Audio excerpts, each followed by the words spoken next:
Hello student, welcome to my YouTube channel. Online study में आप सभी का स्वागत है। आज के वीडियो में हम पढ़ेंगे विषम गुणनखंडों का योग ज्ञात करना। क्या बोला गया भैया? विषम गुणनखंडों का योग। विषम गुणनखंडों का योग बहुत ही ध्यान से समझिएगा। पिछले वीडियो में हमने ये पढ़ा कि गुणनखंडों की संख्या कैसे निकालते हैं, कुल गुणनखंडों का योग कैसे निकालते हैं। ठीक है भाई, सम गुणनखंडों की संख्या, विषम गुणनखंडों की संख्या। तो उसी तरह से हम पढ़ेंगे आज गुणनखंडों, विषम गुणनखंडों का योग। तो ध्यान रखेंगे कि सम संख्या या सम वाले गुणनखंड को, सम वाले को छोड़कर शेष की घात में एक जोड़कर हल करने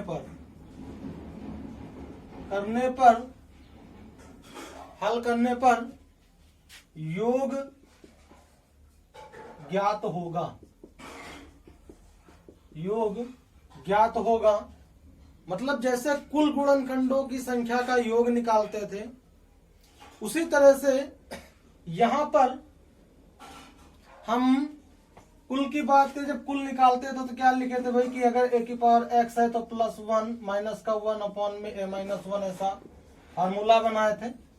b की पावर y +1 माइनस का 1 अपॉन b माइनस 1, ऐसा था। हम कुल गुणनखंडों के लिए करते थे, तो वही काम हम इधर करेंगे। बस ध्यान रखेंगे कि यहां पर सम वाले को छोड़ देना है और बाकी की घात में एक ऐड करके निकाल लेंगे। तो एग्जाम्पल के लिए बात करते हैं। मान लेते हैं कि 52। तो 52 के गुणनखंड क्या है? 2 से काटेंगे तो 26 बार, 2 से काटेंगे 13 बार, और 13 से काटेंगे तो 1 बार। मतलब ये आपको मिलेगा 2 की पावर 2 और 13 की पावर 1। तो मैंने बोला सम को छोड़ देंगे, शेष की घात में 1 बढ़ा देंगे। और ये भी बताया गया था कि यदि किसी की घात 1 है तो उसके आधार में 1 बढ़ा ले, तो 13 ये हो जाएगा आपका 14। मतलब कि 52 के जो विषम गुणनखंडों का योग होगा वो कितना होगा? 14 होगा। आइए इधर देखते हैं। 1 से कट जाएगा, 2 से कट जाएगा, 3 से नहीं कटेगा, 4 से कट जाएगा, 7,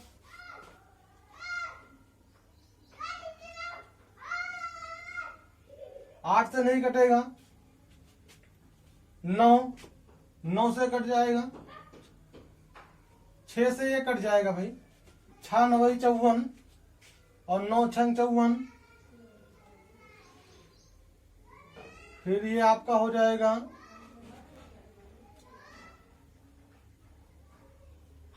12 से नहीं कटेगा, 13 13 चौको 52, 13 से कट जाएगा, 26 से कट जाएगा और 52 से कट जाएगा।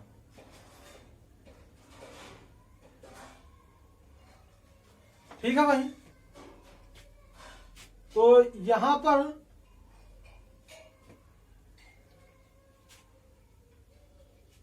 हम विषम गुणनखंडों का योग देखते हैं।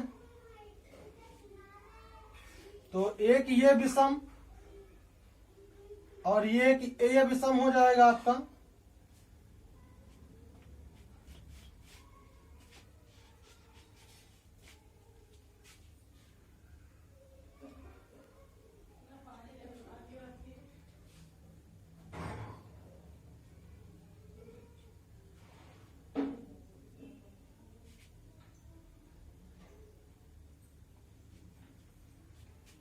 ये आपका हो जाएगा, ये 9 से नहीं कटेगा भाई। हाँ देख लेते हैं। 1 से कटेगा, 2 से कटेगा, 4 से कटेगा, 6 से,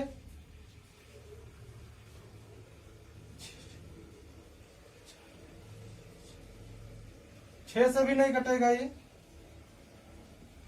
और ये आपका 13 से कट जाएगा, 13 चौको 52। 1 से कटेगा, 2 से, 4 से, फिर 5 से, 6 से भी नहीं कटेगा, 7 से नहीं कटेगा, 8 से नहीं कटेगा, 9 से भी नहीं कटेगा, 13 से कटेगा।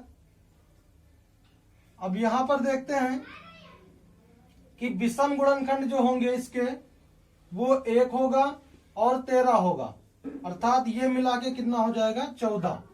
मतलब कि विषम गुणनखंडों का जो योग होगा वो कितना होगा भाई 14 होगा। ठीक है, आइए अगला देख लेते हैं। आप जितना अच्छा गुणनखंड निकाल सकते हैं ये उतनी ही जल्दी आपकी समझ में आएगा। अगला मान लेते हैं, एक नंबर हमारे पास है क्या 36।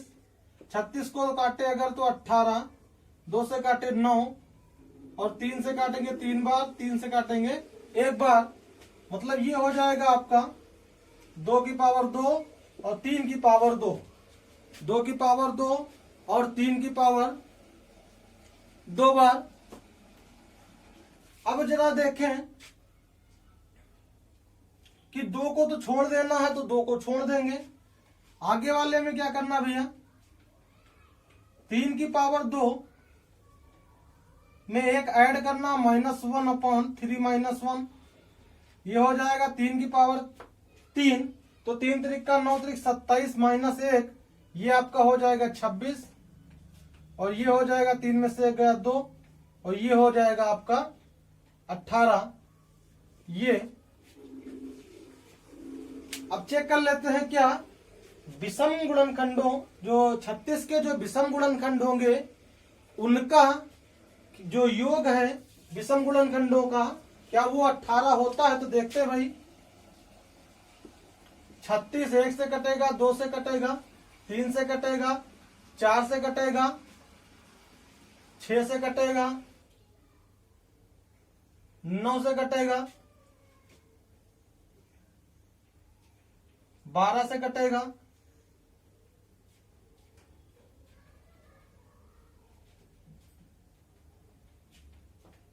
फिर ये आपका 18 से कटेगा और 18 के बाद ये डायरेक्टली 36 से कटेगा।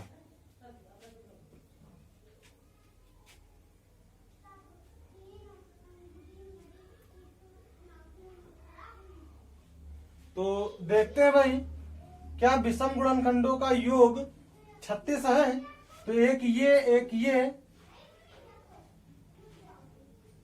और आपका एक ये हो जाएगा, तो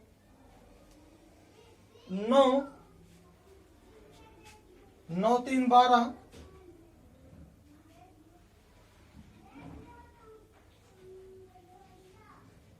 एक मिनट, ये आपका हो जाएगा 13 दूना 26, 13 आएगा। तो ये आपका एक 9 9 3 12, 12 1 13, मतलब 1 + 3 और प्लस में 9, मतलब 9 3 12, 12 1 13, अर्थात ये टोटल कितना होगा आपका 13। तो इस तरह से विषम गुणनखंडों का योग निकाल लेंगे। आप कोई भी बड़ी से बड़ी संख्या लेकर आप उनके विषम गुणनखंडों का योग निकाल सकते हैं। अगला देख लेते हैं, 56 मान लें। तो 56 को अगर हम काटेंगे तो 28, ये काटेंगे 14, ये काटेंगे 7 आएगा और 7 से काटेंगे 1 आएगा, ये हो गया 2 की पावर 3 और 7 की पावर 1। मैंने बोला 2 को छोड़ देंगे भाई, और यदि किसी की पावर 1 है तो उसमें डायरेक्टली हम क्या कर देंगे भैया 1 बढ़ा देंगे, ये आपका आंसर हो जाएगा।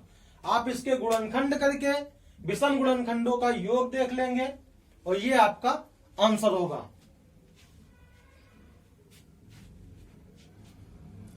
चलिए अब आगे बात करते हैं।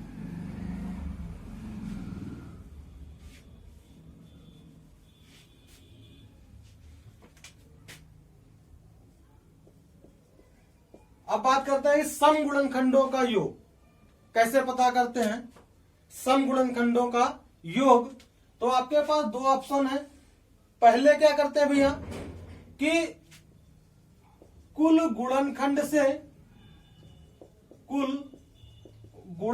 से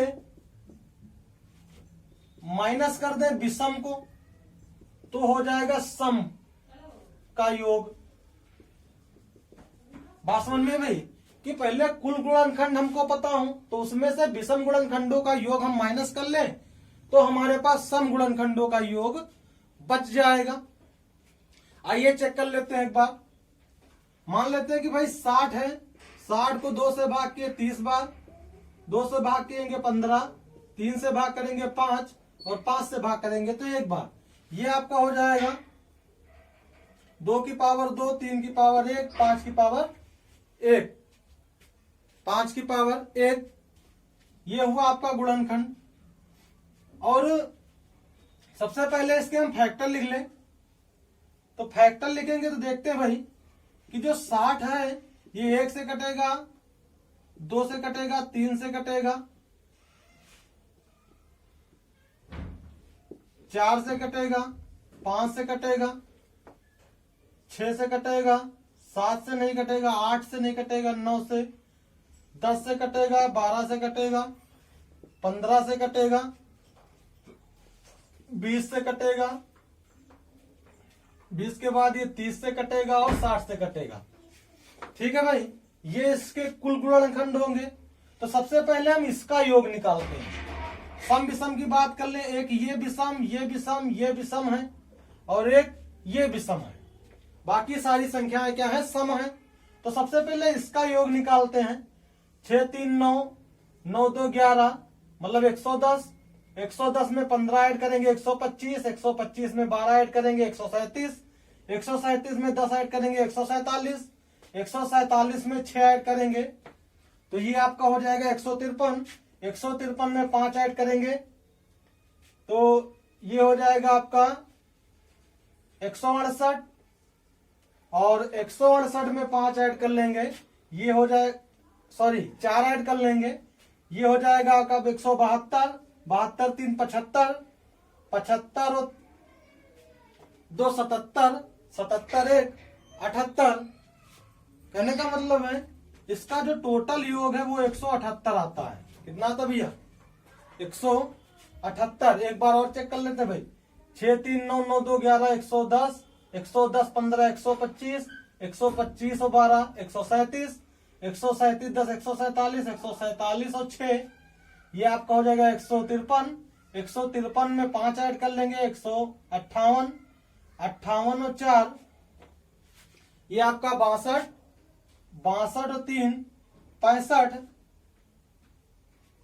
65 और 3 68। सॉरी कहीं मिस्टेक हो रही है, चेक करें भाई। 6 3 9 9 2 11 110 हो गया ये आपका। 110 में 15 ऐड कर लेंगे 125, 125 में 12 ऐड कर लेंगे ये हो जाएगा आपका 137, 137 10 147, 147 में 6 ऐड करेंगे तो 153 हो जाएगा। 153 में 5 ऐड कर लेंगे ये आपका 158 हो जाएगा। 153 प्लस 8 5 ये 158, 158 में 4 ऐड कर लेंगे ये हो जाएगा आपका 62, 62 में 3 ऐड कर लेंगे, 62 में 3 ऐड कर लेंगे भाई ये हो जाएगा आपका 65 और 65 3 68 ये आपका आएगा 168। अब यहां पर ये कुल है।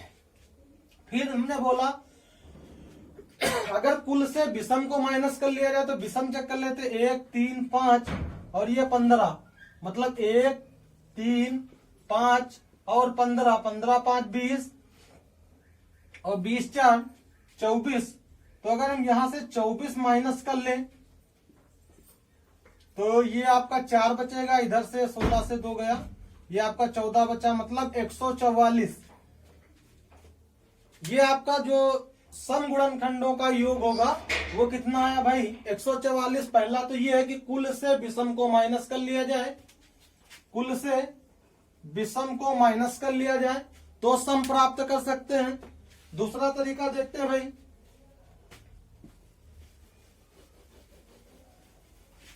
दूसरा तरीका जो अभी कर रहे थे कि 2 की पावर 2, 3 की पावर 1, 5 की पावर 1। देखो भाई यहां पर क्या है, हमको सम प्राप्त करना है। क्या बोल रहे भैया, सम प्राप्त करना है। तो ध्यान रखेंगे एक कंडीशन है कि केवल 2 के साथ 1 ना घटाकर 2 घटाते हैं, 1 ना घटाकर 2 घटाते हैं, बाकी जैसा करते थे।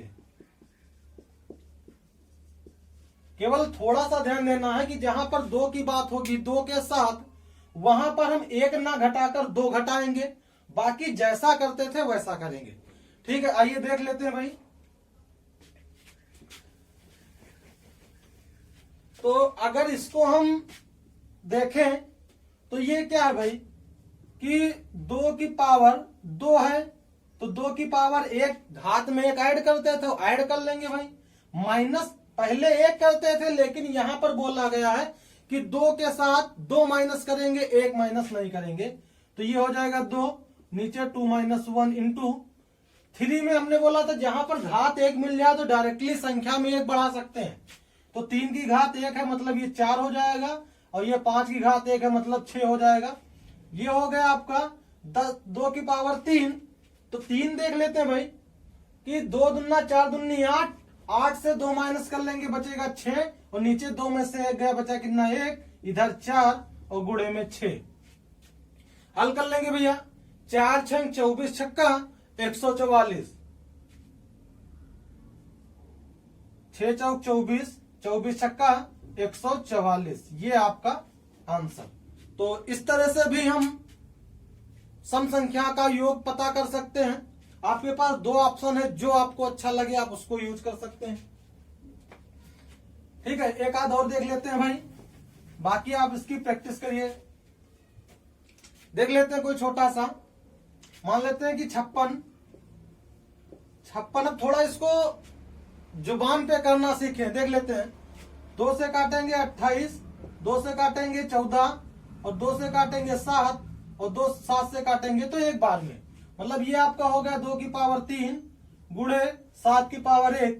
तो मैंने बोला थोड़ा सा इधर ध्यान देंगे, ये हो जाएगा 2 की पावर 4, तो 2 दूना 4 दूनी मतलब 2 2 2 2 2, तो 2 दूना 4 दूनी 8 दूनी 16, 16 से माइनस करना हमको 2, तो 16 से 2 माइनस कर लेंगे, कितना बचेगा भैया, 14 बचेगा, और 2 में से 1 निकल गया, 1 बचा, और लास्ट में इधर क्या भैया पावर 1 है, तो हम बोले थे भैया 1 बढ़ा लेंगे, तो 7 की जगह क्या हो जाएगा 8, हल कर लेंगे, ये आपका हो जाएगा 14 8 कितना होता है भैया 112 होता है। अर्थात कि जो 56 के सम गुणनखंडों की संख्या का जो योग होगा वो कितना होगा भैया 112 होगा। कितना होगा भैया 112 होगा।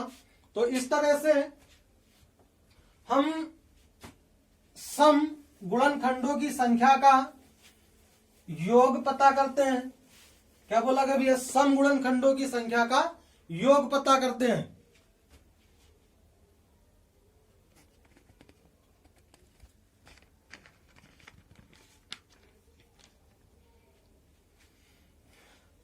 अब बात करते हैं, सम गुणनखंडों की संख्या का योग हुआ, कुल गुणनखंडों की संख्या का योग हुआ। अब बात करते हैं कि गुणनखंडों का गुणा कैसे ज्ञात करते हैं। क्या बोला गया भैया, गुणनखंडों का गुणा, गुणनखंडों का गुणा इसे कैसे याद करते हैं। तो इसके लिए ध्यान रखेंगे भैया कि मूल संख्या लिखकर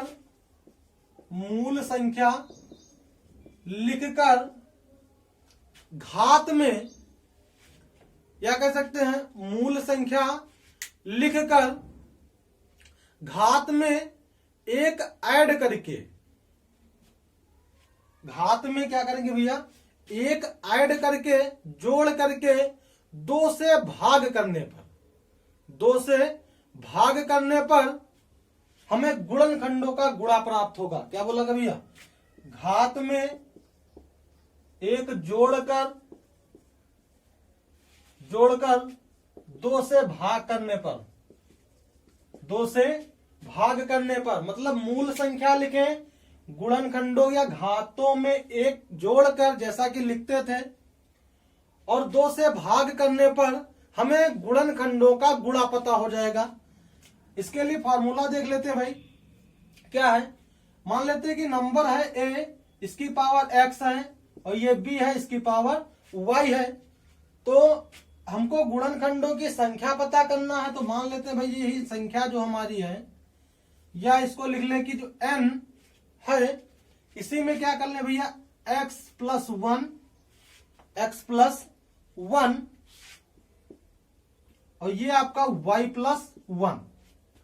मतलब समझे कि एक ऐड करना है, घातों में एक ऐड करना है, और बट्टे में इसको क्या करना भैया, 2 से भाग करना है। ठीक है, घातों में एक ऐड करके 2 से भाग करने पर हमको गुणनखंडों का गुणा पता चलता है। क्या करता है भैया, गुणनखंडों का गुणा। कह सकते हैं कि संख्या फिर गुणनखंडों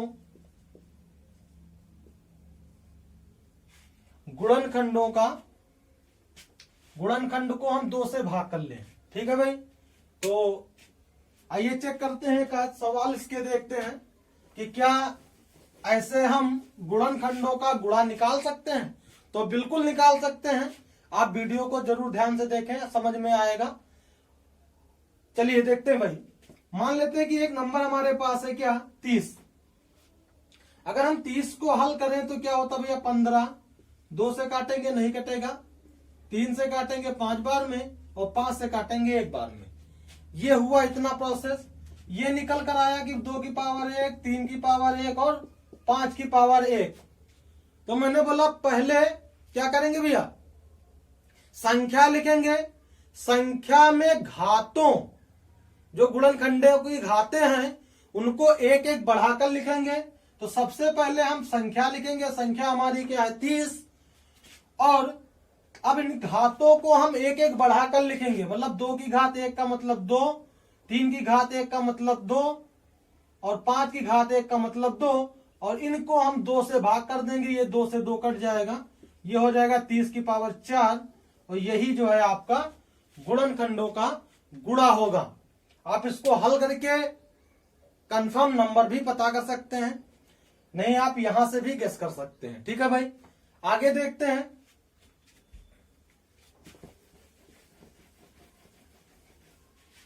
थोड़ा सा आगे ध्यान देते हैं। मान लेते हैं एक संख्या हमारे पास है 44, 45। इसको अगर हम हल करें तो क्या होगा भैया, ये 3 से कटेगा, तो 3 से ये आपका 5 4 9 कट जाएगा। 3 एकन्नम 3 और 3 25 15, 15 3 45। 3 से कटेगा 5 बार में, और ये 5 से कटेगा 1 बार में। मतलब ये आया आपके पास कि 3 की पावर 2 और 5 की पावर 1, 3 की पावर 2 और 5 की पावर 1। तो मैंने बोला सबसे पहले हम संख्या लिखेंगे। संख्या के बाद घातों को एक बढ़ाकर, 3 की घात 2 है तो ये 3 हो जाएगा, और 5 की घात 1 है, ये 2 हो जाएगा। और इसको 2 से भाग कर लेंगे, 2 से 2 कट जाएगा। मतलब 45 की पावर 3, ये आपका होगा क्या, इसका गुणनखंडों का योग होगा। अब तो ये हो गया इस टाइप के क्वेश्चन। अब मैं बात करता हूं कुछ आगे ऐसे प्रश्नों की जिनके गुणनखंडों का योग निकालना थोड़ा सा मुश्किल है, वो भी समझने की देरी है। आप एक बार समझ लेंगे तो थोड़ा सा भी टाइम नहीं लगेगा।